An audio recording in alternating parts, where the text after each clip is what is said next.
जय हिंद। देखिए, अभी जो पहलगांव में इतना दुर्दांत अपराध किया इन लोगों ने, हमारे निहत्थे लोगों को, पर्यटकों को गोली मार दिया, इसे हमारी इंटेलिजेंस फेल्योर था। और अगर अभी पाकिस्तान के साथ एक छोटा मोटा युद्ध होता है तो इस स्थिति में किसका पलड़ा भारी रहेगा और भारत को क्या करना चाहिए? देखिए, हमारा इंटेलिजेंस फेल्योर था यहाँ पर।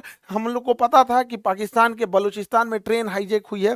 पाकिस्तान इसका ध्यान भटकाने के लिए, अपने फेल्योर को छुपाने के लिए कुछ ना कुछ चीज़ों को करेगा, फिर भी हम लोग ने इसे इग्नोर किया। हालिया में रावलपिंडी में जो इसने बयान दिया था आसिम मुनीर की, हम अलग हैं, हम दुनिया को बताएंगे कि हम मुस्लिम बाकियों से अलग हैं, ये बात हकीकत है कि हम इंडियन मुसलमानों से तुम्हारा कोई तुलना ही नहीं है, क्योंकि शेर और सुअर में कोई तुलना नहीं होता है। इसके अलावा टेरिफ वार भी चल रहा था, इसे भी हमारी इंटेलिजेंस एजेंसियों ने उतना ध्यान से नहीं दिया। हालांकि लास्ट मोमेंट पर इंटेलिजेंस ने कहा था कि अप्रैल के दूसरे सप्ताह में हमला हो सकता है।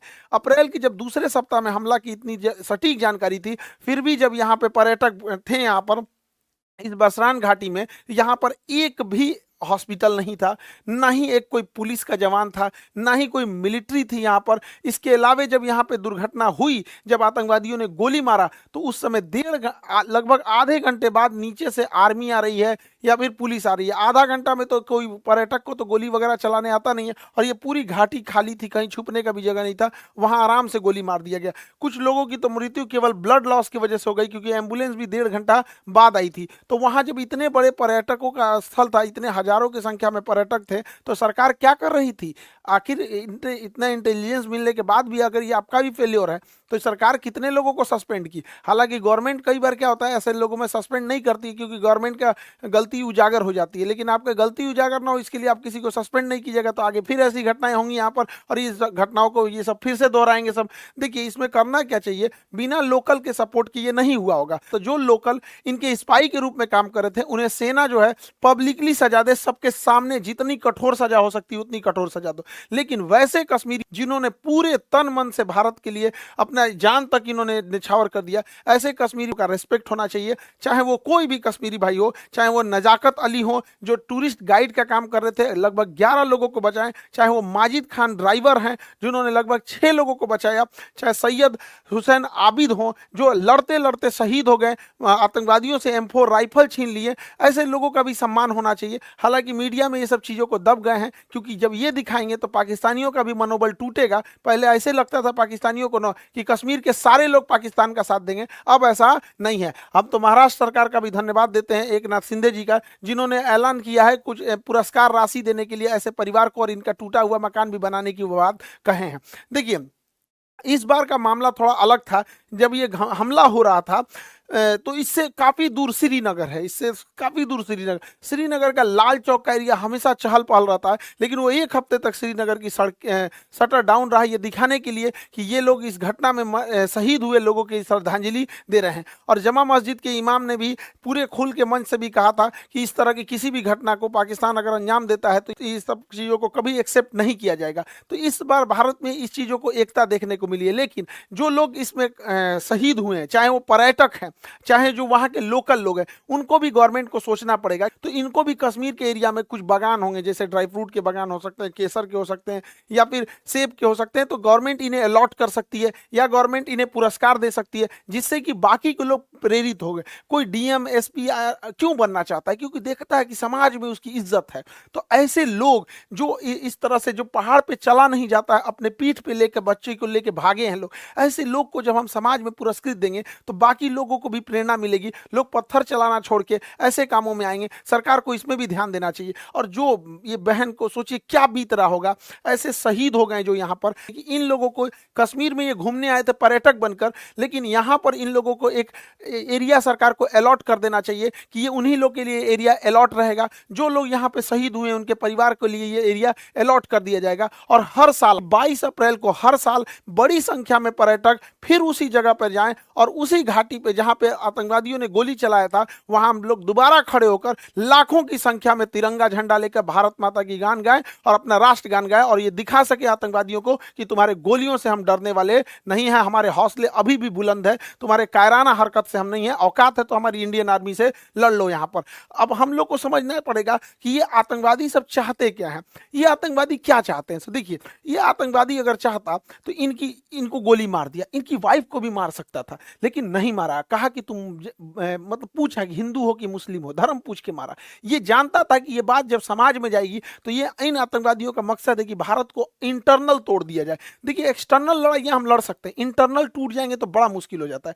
तो जानबूझ के गोली मार दिया और इन्हें छोड़ दिया ताकि समाज में ये बात फैले, ताकि एक दूसरे से नफरत बहुत ज्यादा फैले। लेकिन उसी समाज में ये नहीं जान रहा था, जैसे आबिद जैसे लोग भी थे, उसी समाज में नजाकत अली जैसे लोग भी थे जिन्होंने इन पर्यटकों को निकालने का काम किया। और इतनी बड़ी घटना में जहां पर मेजॉरिटी कम्युनिटी हिंदू है भारत में, और पूछ कर कि तुम हिंदू हो कि नहीं, और गोली मारा गया, फिर भी इस समाज में, इस देश में एक भी दंगा होने नहीं दिया गया। जो बताता है कि हमारा समाज, हमारी संस्कृति, हमारे भारत और सनातन संस्कृति में जो ये जो चीजें हैं, इतना इन सबों की तरह नफरती ये जो आतंकवादी बढ़ रहे हैं सब, इन सबको तो वर्दी पहनने का भी अधिकार नहीं है। इन लोगों को बताइए धर्म जाति पूछ के कौन हत्या करता है किसी का? तो ये यही चाहता है कि हम लोग इंटरनल डिस्प्यूट में फंस जाए। दूसरा क्या चाहता है? कोई ना कोई तो इसका मकसद होगा। दूसरा ये चाहता है कश्मीर से पर्यटक हट जाए, इसीलिए ताकि कश्मीर में बेरोजगारी बढ़ जाए, महंगाई बढ़ जाए, तो युवाओं को अपनी ओर ये खींच सकता है। लेकिन हम लोगों को आगे प्रयास करना पड़ेगा और सरकार को भी, ताकि पर्यटन में कभी भी कमी आने नहीं दिया जाए। क्योंकि कश्मीर में जब से पर्यटन बढ़ा है, 370 हटा है, तो जो कश्मीरी को ये लोग 10,000 12,000 दे के पत्थर चलवाते थे, आज वो कश्मीरी पर्यटक में कोई नाव ले जा रहा है, कोई गाइड बना हुआ है, कोई घोड़े से किसी को घुमा रहा है, कोई अपना वहां दुकान चला रहा है। ऐसे करके कोई भी कश्मीरी छोटा मोटा बिजनेस करके 25-30 हजार रुपया अपने कमा रहे हैं। धीरे धीरे जब वो सेटल्ड हो जाएंगे तो अपना घर बनाएंगे, अपने बच्चों को पढ़ाएंगे, अपने लिए कुछ गाड़ी घोड़ा खरीदेंगे, फिर उनकी लाइफ होगी। तो वो कश्मीरियों को समझ में आएगा कि पाकिस्तानी उनका ब्रेन वॉश करते हैं। फिर उनको लगने लगेगा कि नहीं, हमको ये सब आतंकवादी पत्थर नहीं चलाना है, हमारा हंसता खेलता परिवार है। तो भारतीय सेना, भारत सरकार और 370 हटने के बाद बड़ी मेहनत से हम लोग ही गए। आज कश्मीरियों में पत्थर चलाने वाला इन चोट्टों को मिल नहीं रहे हैं सब, क्योंकि वो पर्यटन में एक दूसरे से घुले मुले हुए हैं सब। तो ये हम लोगों की भी जिम्मेदारी बनती है कि कहीं ऐसा ना हो कि इमोशन में आके, गुस्से में आके हम लोग इन आतंकवादियों के ट्रैप में फंस जाए। इस ट्रैप में हम लोग को नहीं फंसना है। अब जैसे सिंधु जल समझौता 1960 में था, इसके तहत क्या था, इन यानी सिंधु, झेलम, चिनाब, इन नदियों का पानी का अधिकार मिल गया था पाकिस्तान को, और सतलज, ब्यास, रावी, इसके पानी का अधिकार मिला था इंडिया को। वो भी हम लोग इसका पूरा यूज नहीं कर सकते, लेकिन भारत ने इनमें बहुत सारे डैम बना दिए। सलाल डैम, बेलगिहार, दुलहस्ती, किशन गंगा परियोजना, कई सारे डैम बना दिया। अब इसमें इतनी भयानक घटना हुई थी, इसलिए भारत सरकार ने इन डैम के पानियों को रोका। हालांकि हमारे पास अभी फिलहाल पूरा इंफ्रास्ट्रक्चर नहीं है कि पानियों को ज्यादा देर तक होल्ड कर सके, लेकिन अभी क्या है कि 2 महीने बाद धान बोने की टाइम आएगा, और जब हम धान बोते हैं तो धान में ज्यादा पानी चाहिए। उस समय बांध की पानी रोक दे और जो धान की फसल है ये नष्ट हो जाए, धान की फसल नष्ट हो जाए, क्योंकि पानी नहीं मिलेगा तो धान की फसल बर्बाद हो जाएगी। और उस पानी को रोके रखे, और जब ये पानी जाएगा, ठंडी का दिन आएगा, अक्टूबर नवंबर आएगा, तो गेहूं बोने का टाइम आता है। गेहूं को ज्यादा पानी देंगे तब नष्ट हो जाएगा, तो उस समय पनिया छोड़ दे, धान को सुखा के मुआ दे, गेहूं को भिगा के खत्म कर दे। इन भिकमंगों को जब आटा खरीदेगा 600 रुपए किलो, तब समझ में आएगा कैसे तड़पा तड़पा के। देखिए हमारे मासूम जनता, मासूम लोगों को गोली मारे हैं सब। जो पर्यटक थे, इन्होंने कोई गलती नहीं किया, तो उन्हें मारे थे सब यहाँ पर। इसलिए हम लोगों का भी ये कर्तव्य बनता है कि सूद समेत उनको लौटा दिया जाए। बच्चा बच्चा पूछे कि अब्बा, पापा, मम्मी, आटा इतना महंगा क्यों हो गया, तब समझ जाएगा कि पानी रोक दिया है भारत वहां पर। ये करना चाहिए। और यहाँ पर बांध का इंफ्रास्ट्रक्चर बना के इन बांध को रेगिस्तान में, राजस्थान के थार मरुस्थल में इंदिरा गांधी के पैरेलल कई नहरें बना के रेगिस्तानी एरिया में भर देना चाहिए। यहाँ के रेगिस्तान में रहने वाले लोगों को पानी की बहुत किल्लत होती है, तो हम ये पानी अपने दुश्मन देश को क्यों दे, जब हमारे पास इंफ्रास्ट्रक्चर यहाँ, हालांकि हमारे पास अभी इतना इंफ्रास्ट्रक्चर नहीं है, लेकिन ये लॉन्ग टाइम है, रेगिस्तान में हम लोग को इन पानियों को भेज देना चाहिए। और जो भी पानी जो यहाँ पाकिस्तान जा रहा है, उसको जब हम इधर डाइवर्ट करेंगे, तो इस एरिया में, पंजाब और राजस्थान की इस एरिया में जो कागज उद्योग है, लुगदी उद्योग है, कार्टून बनता है, कागज बनता है, ये सब में सबसे ज्यादा पानी की खपत होती है। 2014 यूपीएससी में क्वेश्चन पूछा था कि सबसे ज्यादा पानी की खपत किसमें होती है, कागज एवं लुगदी उद्योग, ऑप्शन बी पे लिखा हुआ था।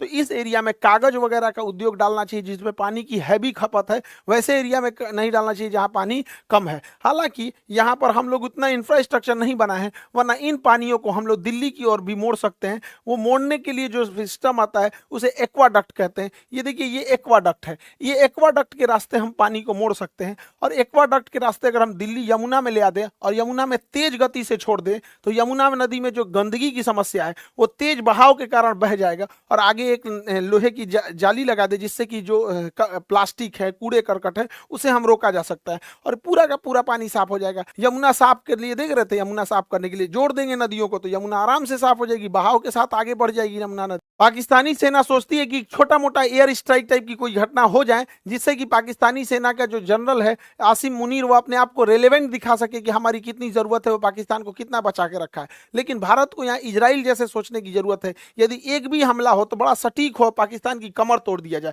पाकिस्तान में जो बिजली घर है, भारत यहाँ से जब हमला करे तो इसके बिजली घर को उड़ा दे जिससे कि बिजली ही ना बन पाए। और जो ग्रिड होता है, ग्रिड जहाँ से बिजली डिस्ट्रीब्यूट होती है, ग्रिड उड़ा दे। अगर बिजली घर और ग्रिड उड़ गया, अगर 10 मिसाइल ग्रिड पे मारो, 10 मिसाइल मार देना यहाँ पे बिजली घर पे, पूरे पाकिस्तान में ब्लैकआउट हो जाएगा, सोचने समझने के टाइम ही नहीं मिलेगा। और इस गर्मी के टाइम पे अगर ब्लैकआउट हुआ यानी पूरी बिजली खत्म हो गई तो सारे स्कूल बंद हो जाएंगे, कॉलेज बंद हो जाएंगे, railway station, airport, industry, factory, company, दुकान, सारी चीजें ठप हो जाएंगी। उसके बाद जो इसकी ऑयल रिफाइनरी, ऑयल डिपो है, ऑयल डिपो जो है, ऑयल रिफाइनरी है, इसको उड़ा देने के बाद फ्यूल खत्म। जब फ्यूल खत्म हो गया तो ना स्कूटी चलेगा, बाइक, कार, टेम्पू, मोटरसाइकिल कुछ भी आगे नहीं बढ़ पाएगा। ट्रांसपोर्टेशन को ही रोकना जरूरी होता है। जितने भी बड़े पुल होते हैं, जितने बड़े मेजर पुल हैं, इन पुल को अगर गिरा दिया जाए तो पुल को गिरा देने की वजह से ट्रेन भी नहीं चल पाएगी यहाँ से और ना ही कोई बड़ी गाड़ियाँ जा पाएंगी। हालांकि ट्रेन को रोकने के लिए सबसे ज़्यादा होता है जो बड़े जंक्शन होते हैं, उनके जंक्शन पॉइंट पे अगर बम्बार्डमेंट कर दिया जाता है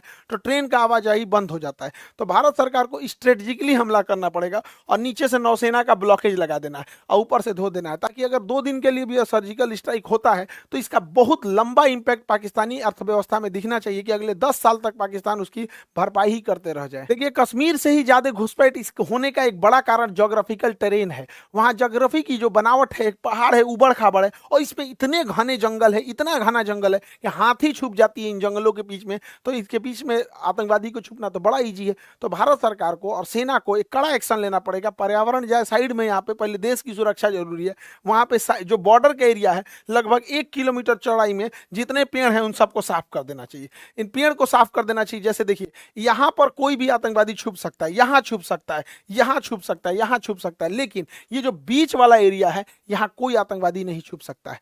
तो ऐसे जो एरिया है बॉर्डर से सट के लगभग 1 से 2 किलोमीटर की चौड़ाई में पूरा साफ कर देना चाहिए जंगल। लेकिन दिक्कत यह है कि अगर साफ कर देंगे तो कोई भी आएगा तो दिख जाएगा, तो ये तो ठीक है, लेकिन दोबारा जंगल उग जाएंगे। तो ऐसे क्या किया जाता है, एक सीमेंट ब्लैंकेट आता है, सीमेंट का कंबल होता है, उसको बिछा दिया जाता है, उसके ऊपर पानी का फुहारा मार दिया जाता है। तो बरसात से पहले बिछा दे, पानी का फुहारा मारेंगे, सट जाएगा, जमीन पकड़ लेगा, फिर उसके ऊपर कोई चीज नहीं उगेगा। तो 1.5-2 किलोमीटर खाली हो गया, कोई आए दंदना दो यहाँ पर। लेकिन ये क्या करेंगे सर, फिर सुरंग खोद के अंदर से आएंगे सर, थोड़ा पैसा लगेगा। एक ड्रेजिंग मशीन आती है, जितना गहरा खोदना है उतना गहरा ये खोद सकती है, ये खोदते हुए आगे बढ़ती है। तो ऐसे क्या है कि जहां तक, क्योंकि सुरंग खोदेंगे सब, मिट्टी से खोद सकते हैं सब, तो बॉर्डर के पास इन ड्रेजर मशीनों को लगा के पूरी ड्रिलिंग कर दे और उसमें सीमेंट, रीइंफोर्समेंट सीमेंट छत डाल के और ढलैया करते हुए चले जाए। यहाँ पर अडानी के पास तो सीमेंट की कमी है ही नहीं है, सरकार उससे लेके और डाल दे यहाँ से वहां तक पूरा अंदर अंदर दीवार टाइप का, क्योंकि नीचे से सुरंग में भी नहीं आ सकता। इससे क्या है कि थोड़े बहुत तक तो हम लोग रोक सकते हैं, ऐसा नहीं है कि कहीं से भी सुरंग खोद के वो आ सकता है। उधर पाकिस्तान का प्रधानमंत्री कहता है कि पानी रोक देने को एक्ट ऑफ वार कहते हैं। अरे बैल कहीं का, रोकने से पहले हमको ही पता था, तुम कौन सी एक्ट ऑफ वार करेगा। 71 में हम लोग मारे थे तुमको, 93,000 फौज छोड़ के गए थे। आइए तुम्हारा नया ये है, ये छर्रा को देखिए यहाँ पे, ये उसका पाकिस्तान का नया छर्रा है। ये कह रहा है कि हमसे बिना पूछे पानी रोका गया है, या तो पानी आएगा या तो वहां से नदियां, खून की नदियां आएंगी। सोच रहा तू नहीं, तोरा पिए का पानी घटल है, अगर यहाँ से खून का नदी बहेगा यहाँ पे, पकलोल कहीं का। इस छर्रा को क्या बुझा रहा है, जुमा 8 दिन हुआ इसको राजनीति में आए हुए। एक यूरोपीय मीडिया हाउस ने पाकिस्तान के रक्षा मंत्री का इंटरव्यू लिया और कहा कि आप लोग तो आतंकवाद को बढ़ावा देते हैं, आतंकवाद का संरक्षण करते हैं, भारत में आतंकवाद भेजते हैं। तो ये बुढ़वा कह रहा है, हाँ हम भेजते हैं, 3 दशक से भेज रहे हैं, 30 साल से, और अमेरिका के और यूरोप पे कहने पर भेज रहे हैं। ये बेचारी अंग्रेज पत्रकार थी, हे बकलोलिया, इसका तो मोए मोए हो गया, पूरा थुथुरे लटक गया इसका। ये सोची थी कि हम पाकिस्तान की बेइज्जती करेंगे, इसी का बेइज्जती कर दिया हूँ। इन बैलों, ये बुढ़वा के भरोसे मत रहना, ये डूबते जहाज है सब, कई आदमी को लेके डूबेंगे सब। बेचारी के चेहरे उतर गया यहाँ पे। ये क्या कह रहा है कि हम भारत पर परमाणु बम मार देंगे। तुम पहले भारत पे परमाणु बम मारोगे तो क्या ऐसे तो चला के तो मारोगे नहीं परमाणु बम? किसी जहाज से लेके आएगा, मिसाइल से ले आएगा मारने के लिए, ऐसे तो ले आके नहीं सीधा ने पटक देगा। तो हमारे पास S-400 है। तुम्हारा जहाज उड़ने से पहले, बुढ़ऊ समझ में आ गया चचा, जहाज उड़ने से पहले S-400 को पता चल जाता है। अगर 400 किलोमीटर के दायरे में कोई जहाज जैसे टेक ऑफ करता है पता चल जाता है, मार के गिरा दिएगा। दूसरा, ये बुढ़वा क्या कहता है ये बुढ़वा कह रहा है कि हम 130 गो मिसाइल परमाणु बम मारेंगे। अरे बैला कहीं का, तुम भारत को मारने के लिए 130 को परमाणु बम चलाएगा? पूरा एशिया उड़ाना है क्या रे? ये बुढ़ा सठिया गया है। इसको पूरा एशिया, हम लोग को कोई जरूरत नहीं है 130 परमाणु बम चलाने की। हम लोग के लिए 5 गो एनफ है। इधर ग्वादर, इधर कराची, इस्लामाबाद, मुल्तान, लाहौर, पेशावर, यही 5-6 गो है, ये है काम खत्म। यहाँ 130 गो चलाएगा ये बैल कहीं का। देखिए, भारत सरकार को टेक्टिकली सोचना पड़ेगा कुछ खुफिया तरीके से।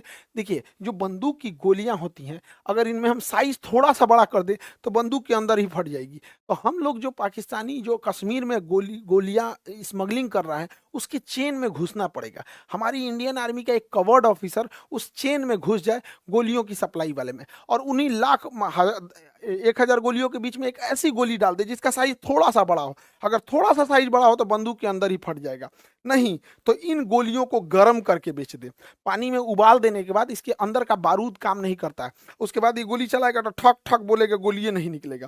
तो धीरे धीरे धीरे धीरे कैसे नकली नोट मार्केट में आ जाता है तो पता नहीं चलता है। उसी तरह नकली गोलियां पहुंचा देना है, जो साइज में बड़ी हो तो बंदूक फाड़ देगी, नहीं तो उबला हुआ रहेगा। पानी में उबाल देंगे, उसके बाद सुखा देंगे तो पता कौन चीज चलेगा कि अंदर का बारूद काम नहीं कर रहा है। 1,000 के बीच में से 100 गो गोली ऐसे ही ना निकाल दे तो ये हो जाएगा। लेकिन हम तो कहते हैं सरकार से कि एक छोटे साइज का नैनो चिप बनाइए, माइक्रो चिप बनाइए, जो जीपीएस सिग्नल दे सके, जीपीएस सिग्नल दे सके, और इन बंदूक के पीछे बट में या कहीं पे भी उसको इंस्टॉल कर दे। उस जीपीएस सिग्नल देने वाले को जहां भी इंजीनियर देखे, सब कोई सुटेबल जगह, उसके जगह पे उसको इंस्टॉल कर दे, और स्मगलर के थ्रू, अपने ही स्पाई खुफिया एजेंसी के थ्रू उन आतंकवादियों में बंटवा दे राइफल।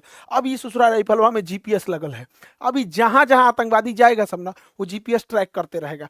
इनको मारना नहीं है, बाप रे बाप, मारना नहीं है, पकड़ा जाएंगे सभी सब। ये जहां जहां घुसेगा, कहाँ रुका है, किसके यहाँ रुका है, नाश्ता के टाइम कहाँ था, रात में कहाँ था, खाना के टाइम कहाँ था, बंदूक चलाने कहाँ गया है, बॉर्डर पार किया है कि नहीं, कहाँ नहीं किया। ऐसा ऐसा अगर हम लोग 100 गो बंदूक हिला दिए लोग ना, राइफल हिला दिए लोग ना, 6 महीना तक इन राइफल वालों को मारना ही नहीं है। 6 महीना तक सारी जानकारी हम लोग को मिल जाएगी यहाँ पे। तो हम तो कहते हैं कि भैया थोड़ा सा खुफिया तरीका से सोचना पड़ेगा, खतरनाक तरीका से। शराफत से भी लड़ना है, सामने से भी लड़ना है, और खतरनाक बुद्धि से भी लड़ना है। तब जाके हम अपने कश्मीर को शांत रख पाएंगे। कश्मीर हमारे लिए माथे का मुकुट है, उसके लिए हमें जो करना पड़ेगा हम वो करेंगे। आप क्या सोचते हैं इसके बारे में? क्या इसके अंदर जीपीएस लगाना चाहिए, या फिर बंदूक की गोली का साइज बढ़ा के, या फिर उबाल के गोलियों को सप्लाई करना चाहिए कि नहीं, ताकि उन लोगों के जो मनोबल है, उनके मानसिकता पे हम जीत सके? आगे हम आपको अगले वीडियो में मिलेंगे। जय हिंद।